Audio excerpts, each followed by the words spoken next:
Akka mooltan dhaggeeffatoota keenya tamsaasni keenya Naayiroobii irraa kallattiin isin biraan geenyu eegaleerra. Hordoftoonni amantii kiristaanaa baga ayyaana qillee geessan har'a qabiyyeen suneeffanne daandii irra jiraachaa ture dargaggoo namoota rakkatanii daandii irra jiraatan deeggaru weellisaa Ifaa Taliilaa. Jireenya hankootis fooyyessaa namootas immoo gargaara galii biraan qabu miiliyoonarraa miti laphee kootu miiliyoona malee. Piroojeektii guddaan zoonii dinagdee addaa gadaa jedhamu lafa hektaara 23,000 caaluu uwwisu magaalota Mojoo fi Adaamaa jidduutti ijaaramu qonnaan bulaa buqqisa. Namni tokkolleen iddoo jireenyaa kan inni duraan jiraatu sanirra gara biraatti kan deemu jiru. Okkora Ameerikaatti mudate ilaalchisuunis gabaasa bal'aa qabna. Qopheessaan Zalaalam Taaddasaati kan isin dhiyeessu ani Hirphaa Gammachuuti.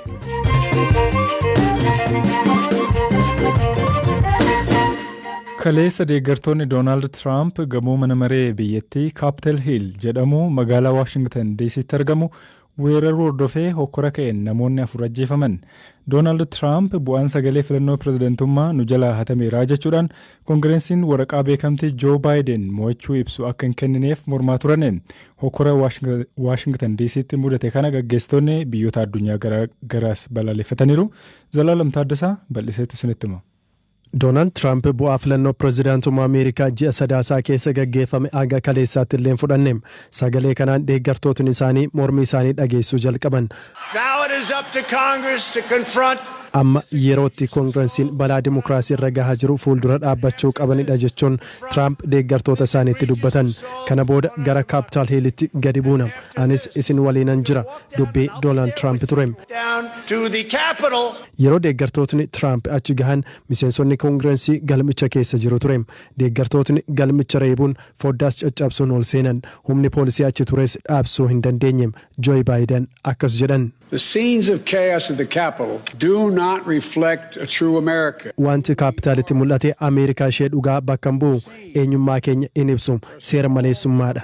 Jeequmsadha. Amma dhaabbachuu qaba. Itti dabaluun pirezidaantichi gaariis ta'e hama dubbiin pirezidaantii dhageettii ni qaba. Kanaaf Tiraamp amma televezyiinii biyyaalessaatti bahuun akkaataa kakuu galeen heera biyyatti oolchuuf akka jeequmsi dhaabbatuuf ergaa dabarsuu qaba jedhan. To go on national television now to fulfill his oath and defend the Constitution. Booda Tiraamp deeggartoota isaaniif karaa Tiwiitara isaanii viidiyoo tokko maxxansanii dhukkubbiin keessan naaf gala akka miidhamtan nan beeka filannoon gaggeessine nu jalaa hatameera namni kamuu beeka jedhanii garuu gara qe'ee keessanitti dacha'aa jechuun dubbatanii kanumaan kaampaaniin Tiwiitara fuula Tiwiitara Tiraamp sa'a 12 jalaa cufe. Hojii gaggeessaan Facebook Mark Zuckerberg Tiraamp hamma yeroo turtii isaa masaraa White House haftee xumuratutti Facebook isaa fi Instagram isaa jalaa cufuu hime. Gaggeessitootni biyyoota addunyaa gochaa Tiraamp fi deeggartoota isaanii kana balaaleffatan. Baaraak Obaamaan miidhaa Kaapitaal Hiil irra gahe seenaan akka qaanii fi salphina biyya irra gaheetti yaadata jedhan. Joorji Bush akkasuma waan onnee namaa cabsu jechuun ibsan. Dimokiraasii ittiin beekamnu mitis jedhan.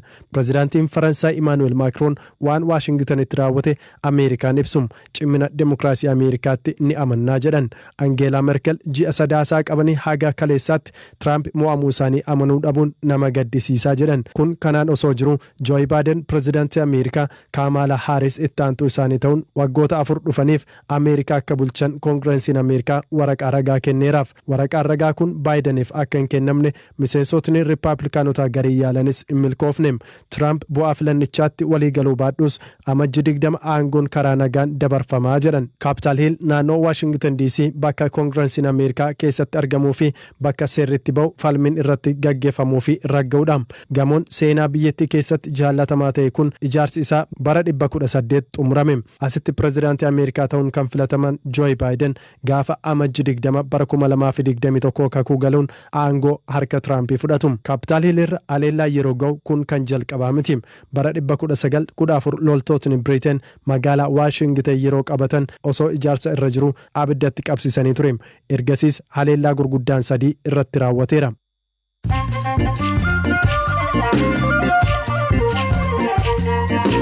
Amma immoo oduun gaggabaabsee isinitti hima. Qondaaltota olaanoo TPLF barbaadamaa turan keessaa 4 ajjeefamuu fi namoonni 9 to'atamuu miidiyaaleen biyya keessaa gabaasan. Dubbi himaan TPLF Seekuu Turee Geetaachoo fi Daayirektarri Abbaa Taayitaa Biroodkaastii Itoophiyaa duraanii Zara Asagdoom kanneen ajjeefaman keessatti argamu jedhameera. Roobii kaleessaa hokkora miseensota paartii Gaanaa biyyattii bulchuu fi paartii mormituu gidduutti uumame tasgabbeessuudhaaf qaamoleen nageenyaa hidhatan paarlaamaa biyyattii seenaniin. Hokkorri kun kan uumame miseensonni paarlaamaa afyaa'ii filachuuf falmii gaggeessan hordofuun loltoonni fi poolisoonni paarlaamaa keessa seenanii jedhameera. Kaaba Chaayinaa magaalaa Shijiyaangitti koronaa vaayirasiin namoota 100 caalan irratti mul'achuu hordofuudhaan biyyattiin sochii namoota miliyoona 11 gurte. Jiraattonni magaalicha keessa akka hin baane uguruun manneen barnootaas cufamaniiru jedhameera.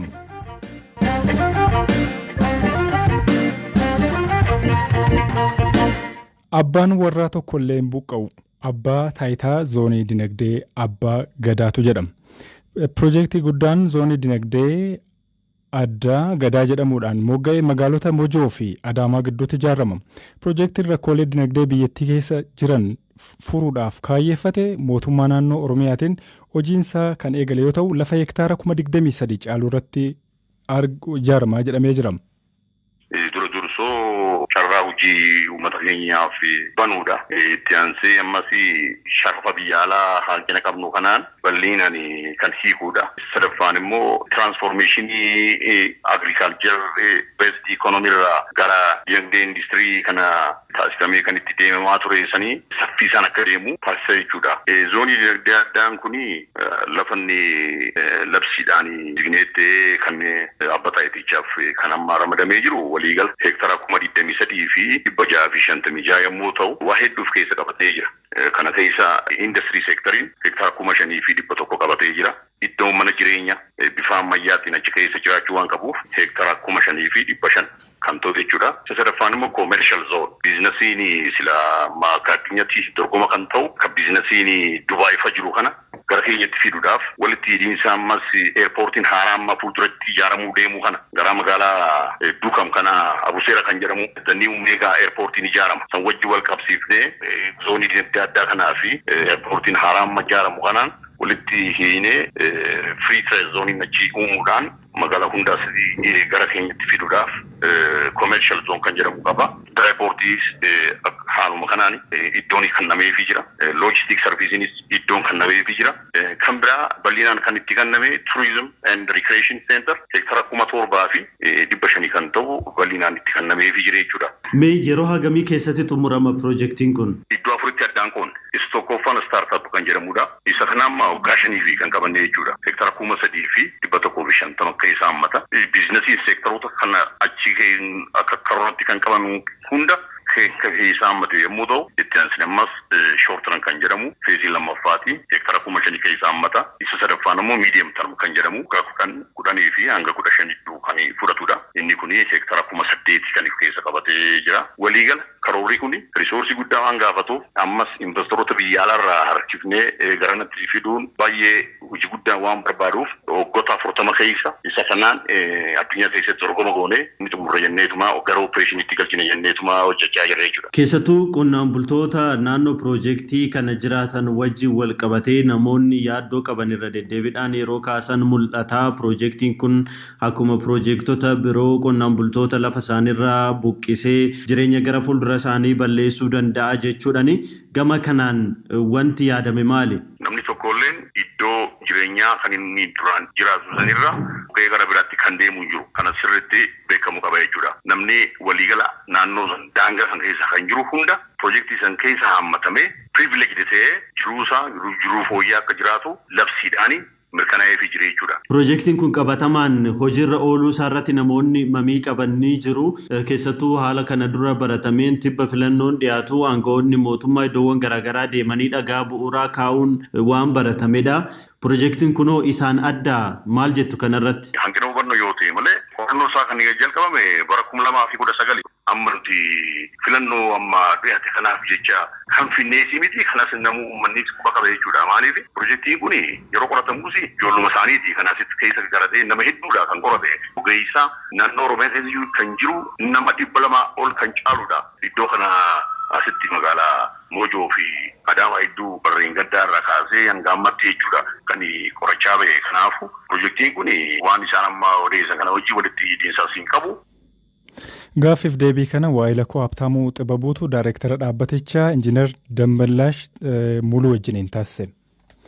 Ittaansuudhaan qabiyyeessa xumuraatti yoo ceenu ayyaanatti namoonni muraasni ijoollee rakkatanii daandii irratti ba'anii fi namoota deeggarsa hin qabne gargaaruudhaan dabarsu. Ijoollummaa isaatti dargaggoon daandiirra jiraate ijoollee daandiirra jiraatan biroo deeggaruutti jiraachuu dubbata. Waldaa wal gargaarsaa hundeessuudhaan daa'imman 100 oliif meeshaalee barnootaa bituunis magaalaa Adaamaatti deeggaraa jiraachuu dubbata.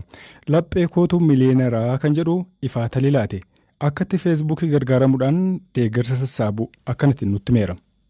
Baadiyyaa keessatti anis kan hin dhaladhe abbaa fi haati kan koon jiranii kan guddisee haadha biddeen abbaa kootiiti kaarruu jaamtii amma lubbuudhaan hin jirtu ijoollee qabdisi ijoolleen isheetis xiqqoo waliigaluu dadhabneeni bahee isaan biraayi naan isaan biraa ba'uuni jalqabe jechuudha jireenya koo ofumaa kootii of bushuu ofumaa kootii waa'ee hankoo yaaduu bakka buluu barbaadu waan nyaadhu barbaadu.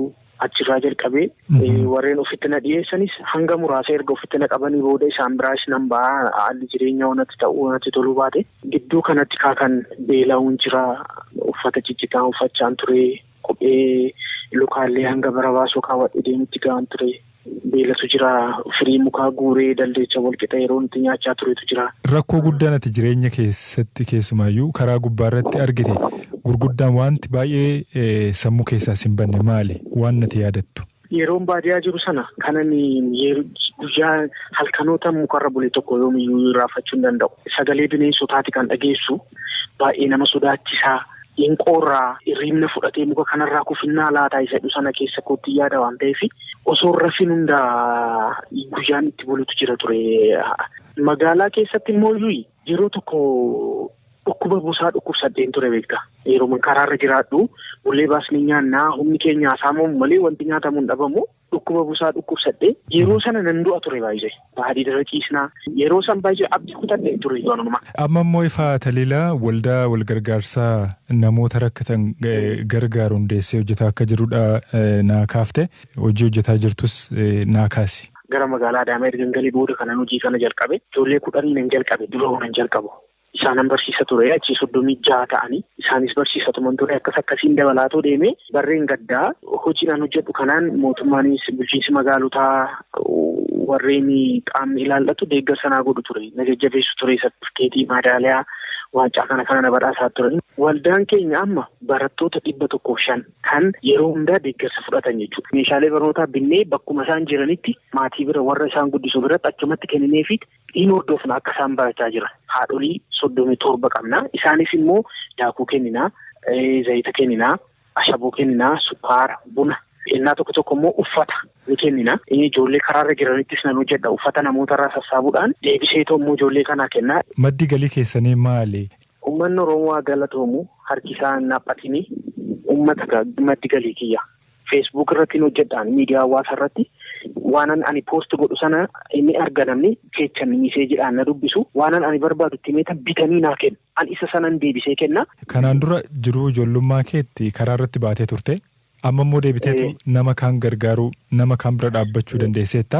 Jiruu keerraa namni maal barate? Odoon abbaa qabeenyaa ta'ee nama gargaaree yaada namni hundumtuuyyuu isa sana cabsuu danda'eera. Anumaan qabu kiraa manaa keessan ta'a. Ogummaa miidhaginaa dubartoota irratti leenji'een saaloonii xiqqoo takkan qaba. Ishuma waan ishirraa argadhuun baasii mana kootii jireenya hankootis fooyyessaa namootas immoo gargaaraara. Galii biraan qabu. Ifaa Taliilaa weellisaadha. Mee sagalee keetiin tokkicha dhaggeeffatoota keenyaaf waa jedheeti? Kan mansi gaggeessuufan jira. Akkanti jaaladhu silaa duruu beekaa gochaa badaa kanaa maaliif narraa toltaa. Wallee Ifaa Taliilaa ulfaadhu galatoomiin siin jedha. Baay'ee galatoomaa isinis. Dhaggeeffatoota keenya sagantaa keenyarraa gara goolabuutti kan maanfinnaa.